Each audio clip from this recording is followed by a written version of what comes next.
Welcome to another episode of China Update, where I provide you with the most up-to-date political, economic, and geostrategic analysis on the world's number 2 economy. My name is Tony.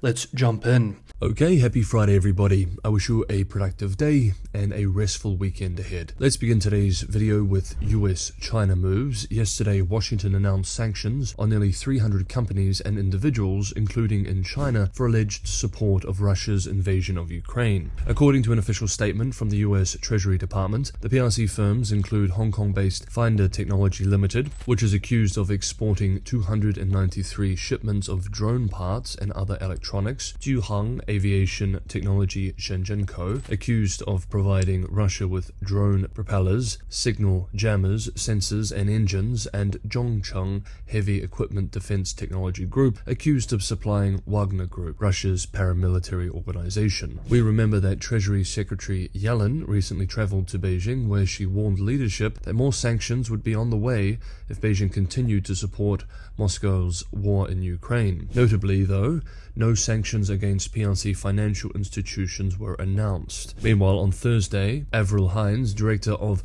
National Intelligence in the US, told the Senate Armed Services Committee that China has helped shift the battlefield momentum in Russia's favor in Ukraine by providing it with components and other material needed to sustain its defense industry. The top US intelligence official said that although Beijing has stopped short of delivering lethal weaponry to Russia, it has provided crucial technology and tools for its military machine, expressing, quote, China's provision of dual-use components and material to Russia's defense industry is one of several factors that tilted the momentum on the battlefield in Ukraine in Moscow's favor, while also accelerating a reconstitution of Russia's military strength after their extraordinarily costly invasion, end quote. She added that Beijing is more focused on fixing their economy and, as such, will prioritize that over retaliating against US sanctions. Quote, we remain of the view that in the coming months they are likely to limit the level of economic retaliation they engage in order to avoid the domestic costs of such actions. In particular,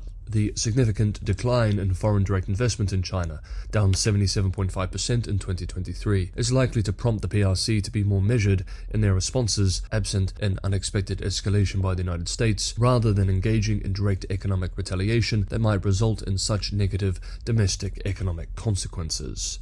End quote. She added that Xi Jinping is, quote, increasingly concerned about the United States' ability to interfere with China's technological goals. End quote. Of course, if the members of the Senate Armed Services Committee watched China Update, they would have known all this some time ago. Meanwhile, while we are still on US-China developments, this week US President Biden said that, quote, xenophobia, end quote, from China, India, and US ally Japan is hobbling their growth, contrasting their systems with the US and its more open system to immigration. The US leader said, quote, one of the reasons why our economy is growing is because you and many others. Why?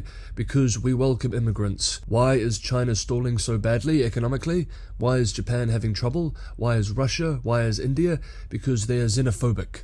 They don't want immigrants. Immigrants are what makes us strong, end quote. Of course, the role of immigration in economic performance has become a topic of debate in the West in recent years. Many economists attribute robust immigration as critical for maintaining economic dynamism, injecting talent, capital, and consumption into an economy. However, some argue too that many low-skilled immigrants can put downward pressure on wages, exacerbating income disparity among native-born citizens. For more socialized nations with welfare, there is also the question of whether the economic value added by an immigrant is greater than the welfare resources consumed. And of course, social concerns around integration of immigrants, especially in Europe, has become a political issue in recent years. Next up, today, Friday, China launched a probe to retrieve samples from the far side of the moon and bring them back to Earth within 2 months. An ambitious mission and a first for any country. The United States and the then Soviet Union both brought back lunar samples, but they were all collected on the near side of the moon. China has already successfully landed unmanned spacecraft on the far side of the moon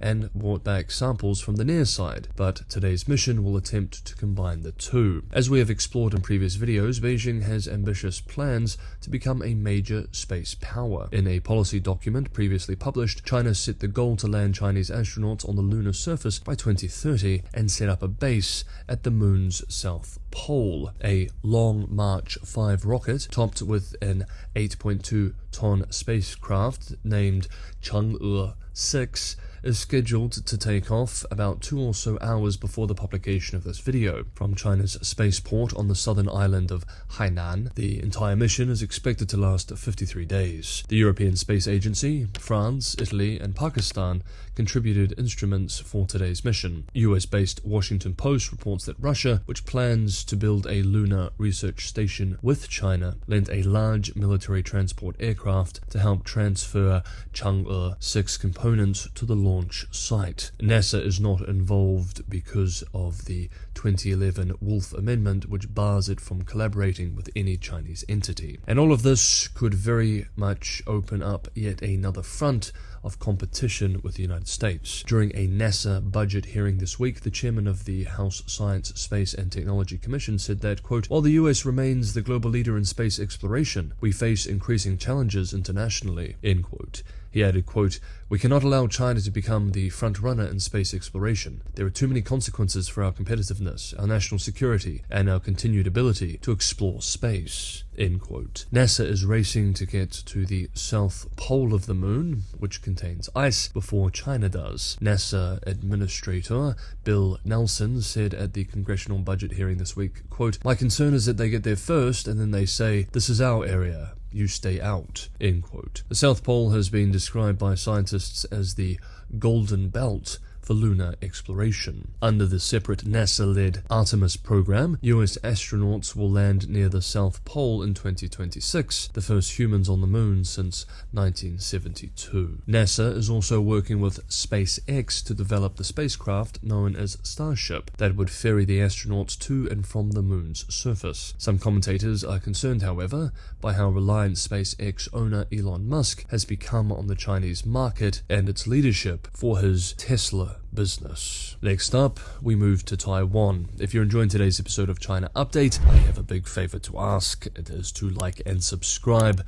This is the only way in which the channel can grow, and Patreon and Buy Me a Coffee links are in the description below for anyone who wants to go the extra mile and help me keep the channel financially sustainable. Thank you so much, everybody, for the ongoing support. Now, bringing the competition back down to earth, we are now seeing the normalization of patrols around the Taiwan-controlled island of Kinmen. We remember back in February, after the death of 2 mainland fishermen in an incident involving the Taiwan Coast Guard near Kinmen, the Fujian Coast Guard announced it would, quote, "enhance maritime law enforcement and carry out normalized law enforcement patrols in the Xiamen-Kinmen waters," end quote. This week, state media said that China had, quote, "conducted normalized law enforcement patrols in the waters near Kinmen. Since April, the Fujian Coast Guard has organized fleets to continuously strengthen law enforcement patrols in those waters," end quote. On Monday, the Chinese Coast Guard released a video showing an image of the 5-starred red flag and the Kinmen Island appeared together in the same frame. It has been noted that this is the 3rd time the Chinese Coast Guard has released information about law enforcement patrol activities in these waters, indeed suggesting the normalization of these activities. Of course,